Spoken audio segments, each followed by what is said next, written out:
Hey everybody, Bob Cicherillo back with another Voice of Bodybuilding podcast, and of course, we are turning the page to the Legion Sports Fest coming up. I got an opportunity to wear this, courtesy of my good friend Chris Minnis, the show promoter, and of course his better half, Bojana Vasilovic, which I got to give a big shout out to because she only won the Titans Grand Prix just last week.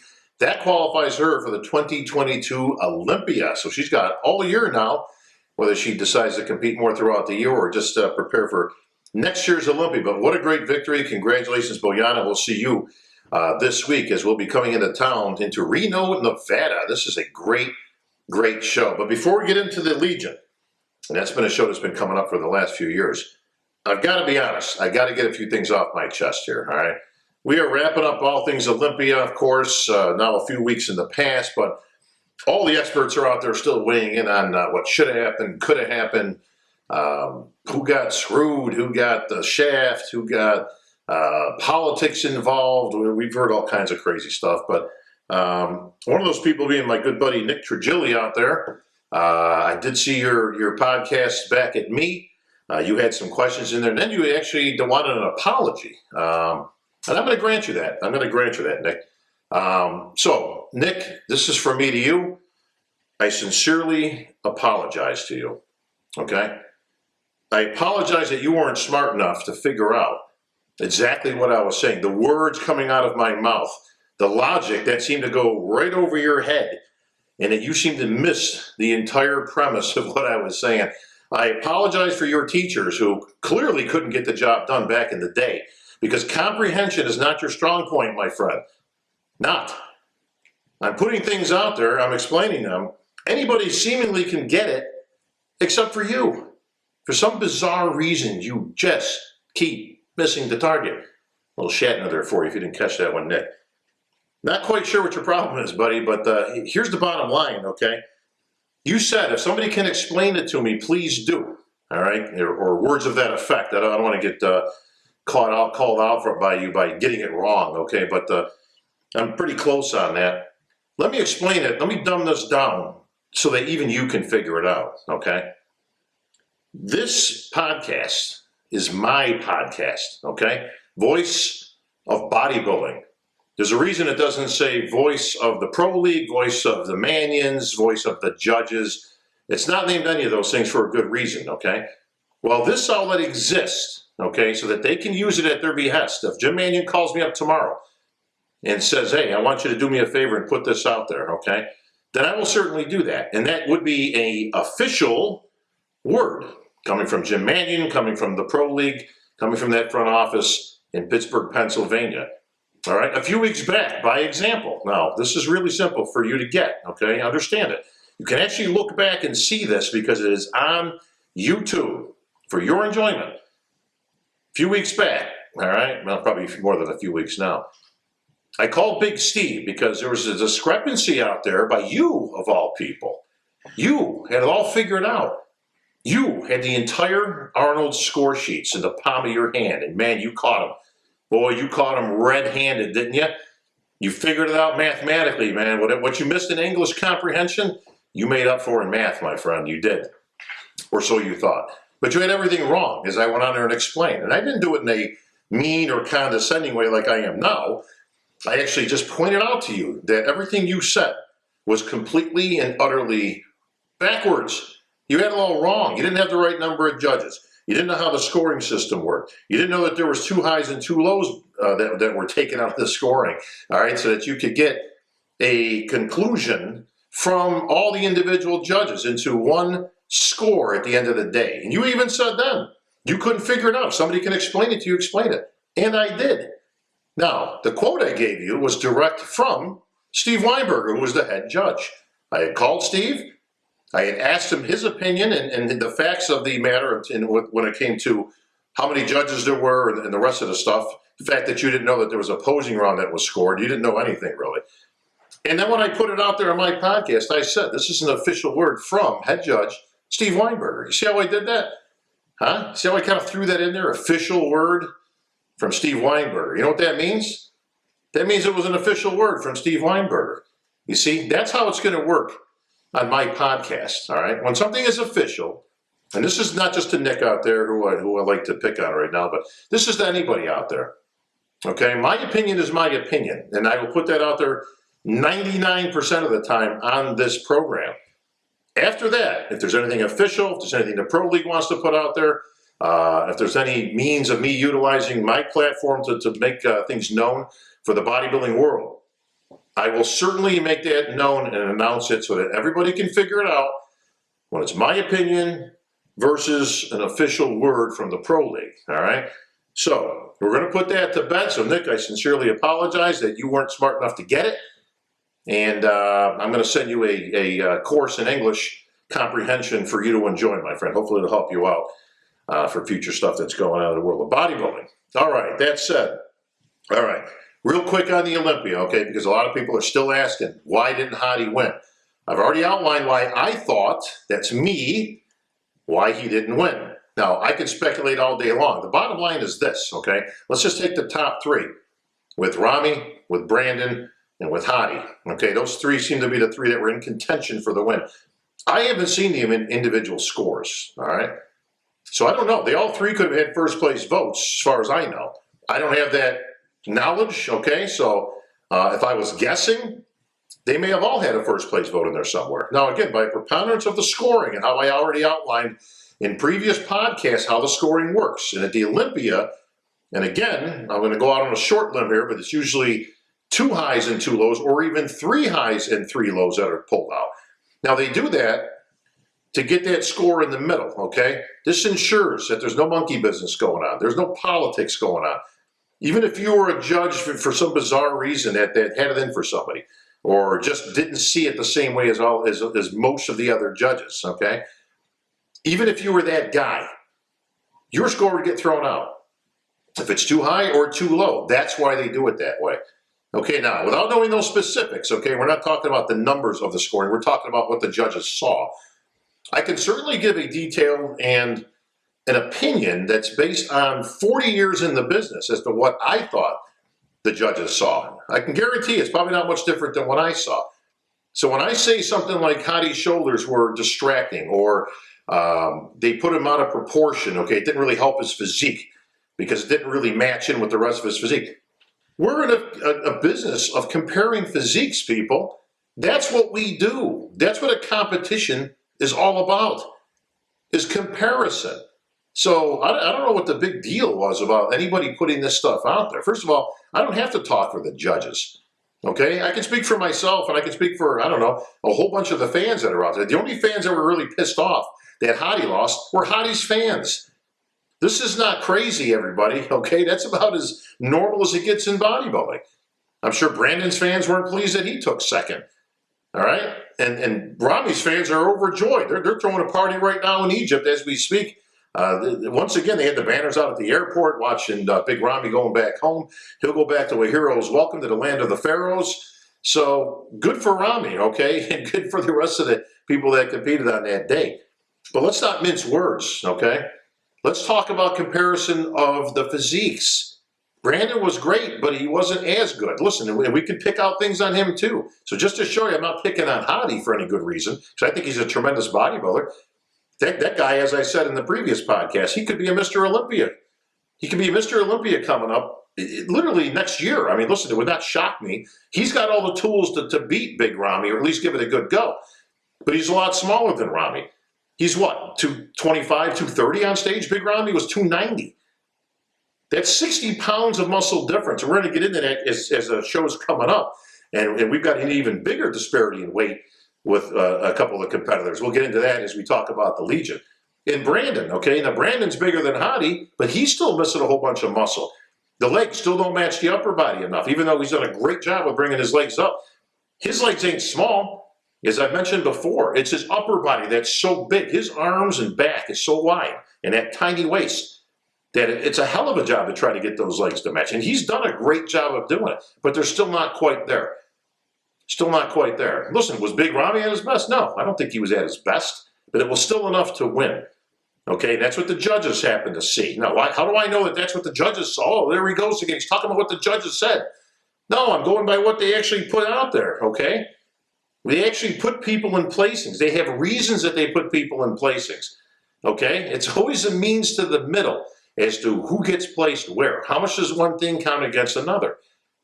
Was Big Ramy being off a hair enough to take him out of the winner's spot? Well, in the judge's opinion, no. Okay? They didn't see anything there that was enough by anybody else to take him out of that winning position. Brandon Curry, great as he was, second place. Cody Chupan, great as he was, third place. Eventually, somebody's got to play somewhere, okay? So these are the little things that they look at, okay? Is anything distracting on a physique? Does anything take away?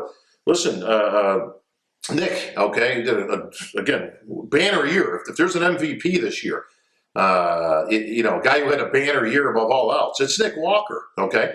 Now, the varicose veins on his legs, are they distracting? Yes, they are.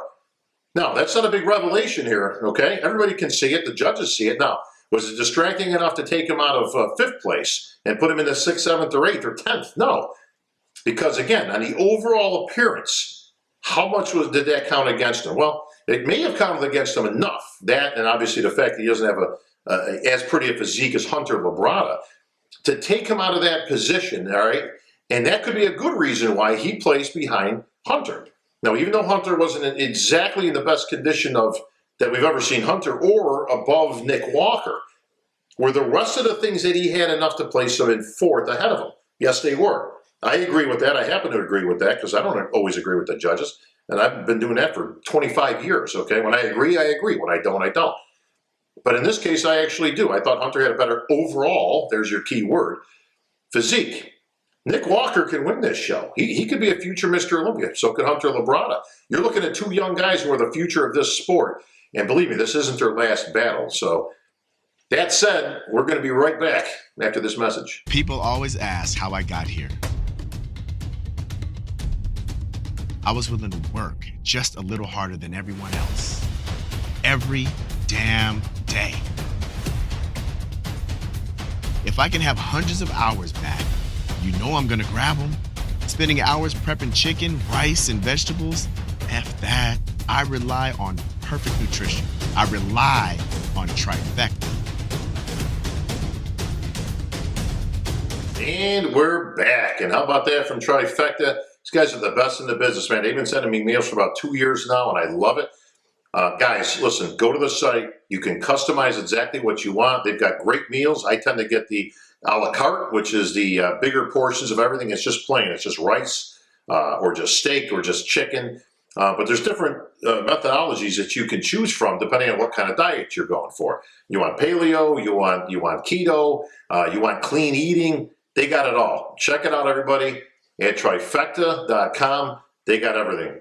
All right. So, Nick, I got to apologize again. Every segment, I got to apologize to you today because I promised you wanted your apology. I gave you the first. I got to give you a second one. Send me your address, by the way. I'm going to send you that English comprehension course. Hopefully, it won't take 100 weeks coming from Amazon. But I got to apologize again, bro, because I don't know where you're coming from. I apologize for not getting it. Maybe I'm a little bit too old school. Some people seem to like your stuff, but I mean, the only thing we're ever going to agree on is that your title, Bodybuilding and Bullshit, is that is so appropriate. It's perfect for you. The bodybuilding, not so much. The bullshit, you got down, my friend. I mean, listen, absolutely fantastic. You do a great job at covering the bullshit, making up stuff, just, kind of twisting it and kind of making it your own. The titles, the clickbait, you got this down. So that said, I'm kicking you out of the Mr. USA Club. You're certainly not a good representative. The fact that you even won the show years ago, well, that's a whole other matter we can get into later on. But why don't you go to the shows? Why don't I ever see you at a competition? If you're going to cover bodybuilding, should you come to some of the bodybuilding shows? Are you on house arrest? You got an ankle bracelet? Like, did they let you out of there? Why don't you come down? By the way, anytime you want to debate, anytime, I'm here. Let me know. You want to go one-on-one? You want to go mano-a-mano with the great one here? Bring it on. I mean, listen, they're just softballs that you throw out there, but nobody ever gets to respond. There's no retort. You can look that one up. Retort, Nick. Look it up, all right? Anytime, any place, anywhere, you're on, one-on-one. Let's do this. All right, enough of that. So, Legion Sports Fest. This is one of the best shows of the year. Chris Minnis, IFBB Pro, Bojana Vasiljevic. Say that a few times, all right? I've said it on stage. They put on a great competition. They've been building this for some years. They got a great expo attached to it. They've increased it every year. $20,000 prize money going to the men's open, but they've got Masters Pros. They've got NPC. They've got pretty much all the divisions. Okay, you can check out all that action at Center Podium Productions, centerpodium.com. You'll see all their shows listed. They do one in Romania. One in Russia. He's got a whole bunch of here. The Dexter Jackson show, I know Chris does. He's got 6 or 7 shows at this point. One of the best promoters out there.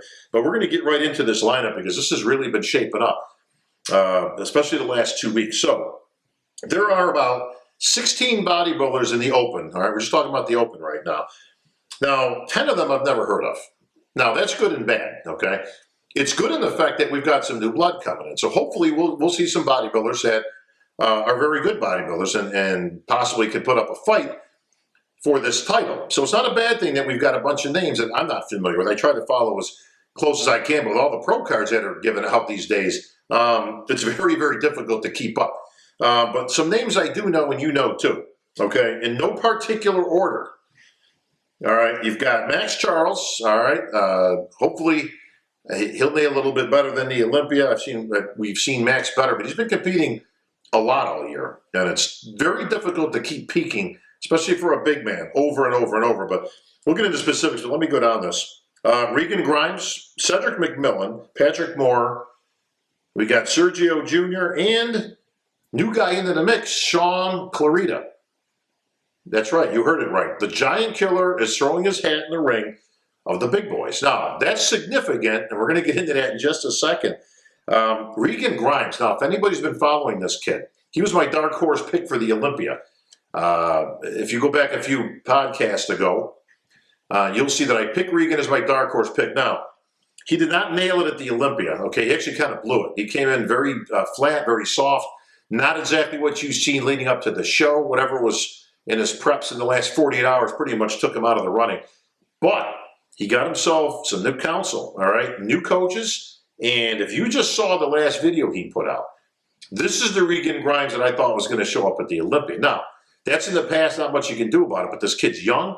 He's got a great physique, and now, just a few weeks later, he's going to bring this all to the stage at the Legion. This is going to be significant because he's got a golden opportunity to right all the wrongs, get his physique back on track, and get that early qualification. Now, easier said than done. Cedric McMillan, Big Mac, we haven't seen him all year, okay? He skipped the Olympia. He had his military duties and such, or maybe he just didn't feel as though he was ready for the Olympia. But he was in shape, and you could see it when he was doing the broadcasting on the webcast with Arnold and the crew. But if Cedric shows up in shape, now listen, this is a name we've been kicking around for years, all right? Years ago, when me and Peter McGuff, God bless him, were doing the last rep, I said back then that there was only 2 guys, honestly, that could pose a threat to the Olympia, and that was Big Ramy at the time, who was brand new, and Cedric McMillan. Now, I firmly stand by that. Now, Big Ramy obviously fulfilled his prophecy, as he's now your 2-time and reigning current champ, Mr. Olympia. But Cedric, not so much. He's fallen a little short. Tremendous physique. He's won an Arnold, obviously, and listen, one of the best in the world. But very touch and go when it comes to putting it all together, combining the size with the conditioning. We've seen him big, and when he's big, he's impressive, but he's soft. And you can't do that on a pro stage. You're going to get killed up there because you have to have a certain level of conditioning or you're out of the money. And traditionally at the Olympia, he's been out of the money. He has not placed as well as he could have at the Olympia. Now, it just could be that it's the enormity of the show, that it's the Olympia, and sometimes that can loom large on these guys over their heads, where it's the Olympia, and it becomes just too much to handle. Cedric's been very open with his dealing with anxiety over the years, things like that. So hopefully he could kind of put that or get a control on it, put it in the back of his head and compete. This is a show that Cedric's for the win if he can show up at 100% or close to it. But he's got Sergio right there. Now, Sergio also showed up at the Arnold with improved size. He's got a lot of muscle on this kid, man. A lot of muscle. But he just missed out on the conditioning. He was a little bit too big. All right? That meant the midsection was not sucked down. It wasn't as tight as it could have been. If he has corrected that, then this is going to come down between Sergio and Cedric McMillan without question, okay? It should come down to these two guys, all right? You also got Patrick Moore in there. Now, this could be a good show for Patrick. Now, he came up a little bit short at the Olympia, but it did look like he got his size back from previous showings. Now he's just got to put it all together. A couple of years ago at the Olympia, I gave him my best newcomer or rookie of the year, if there was such an award, and he answered that bell. But then the next year, he seemed to take a step backwards. So this could be the best combination if he can put it all together on game day, and he can be in the mix. Now, that's going to bring us to Sean Clarita. So this week, just a day ago, Sean Clarita announces, I'm going to go in the Legion, but there's no 212. That means he's going to go in the Open. And he put a statement out there that says, I want to go in the Open. Listen, I got nothing to lose. I lost the Olympia. That's fine. I'll try to get it back next year. But I've always wanted to do an Open. I want to truly be a giant killer. All right? Much in the same footsteps as Danny Padilla. Danny Padilla, who I grew up with, trained at my same gym in Rochester, New York, at Samson's Gym.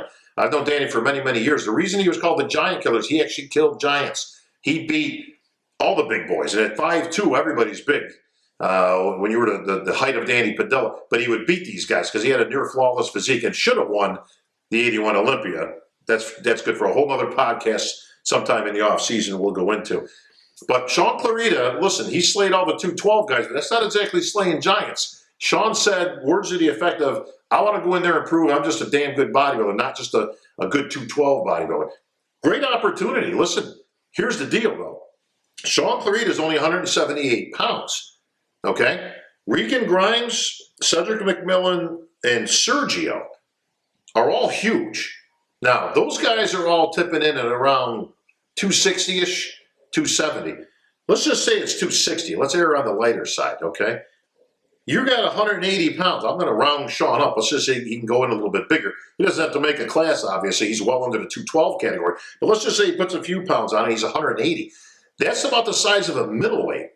Now, why is this of significance? If anybody's ever been to a bodybuilding show, and if you're watching this podcast, clearly you've been to bodybuilding shows, especially at the Nationals and the USA level, you'll see a good middleweight come out, and you'll go, man, this guy looks great. Can't wait to see him in the overall. I think he might have a chance.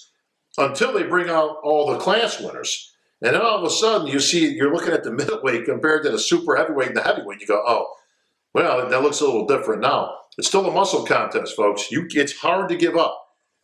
It's hard to give up 50, 60, 70 pounds of muscle, all right, to a guy standing next to you and still be competitive. That's going to be the whole thing. So this will really show if he's a giant killer. If these guys are even close to shape, and Sean can hang with these guys, that is a huge, huge step forward in his career, that he can truly slay some giants. We're going to see that unfold, and I wish Sean the best. I'll be at the podium calling the action, so I'm really looking forward to this one. In no particular order, I just gave you pretty much your top 6. The other 10 guys, honestly, I don't know one of them. I've seen the names, but not familiar. So there's a whole bunch of guys with something to prove. If any one of those guys can beat any one of these guys, all right, that's a big step forward in their career. And yet, who knows? Listen, some of these people we haven't seen yet. So they will have an opportunity to prove themselves on the IFBB Pro League stage. But as I'm looking at this, I'm going to say that Cedric, Sergio, and Regan, that's your top 3 in any particular order. Whichever one of those guys nails it. Regan, I think, still might have a little bit of maturing to go with his physique. It's going to come down to Cedric and Sergio. Either one of those guys can beat each other. It depends on who's closer to 100%. That guy is going to take this title and get that early qualification for next year's Olympia. Max, Sean, Patrick Moore, I think they're going to be fighting for 4, 5, and 6 for various reasons. But in comparison, I think that's what you're going to have at the Legion. Big shout out to Chris Minnis out there. Going to be a great show, Chris. Can't wait to get there. We'll be there rolling at about midnight on Thursday night. So Friday, we're ready to go with check-in. So I'll see everybody there. And that's going to wrap it up for this edition of The Voice of Bodybuilding.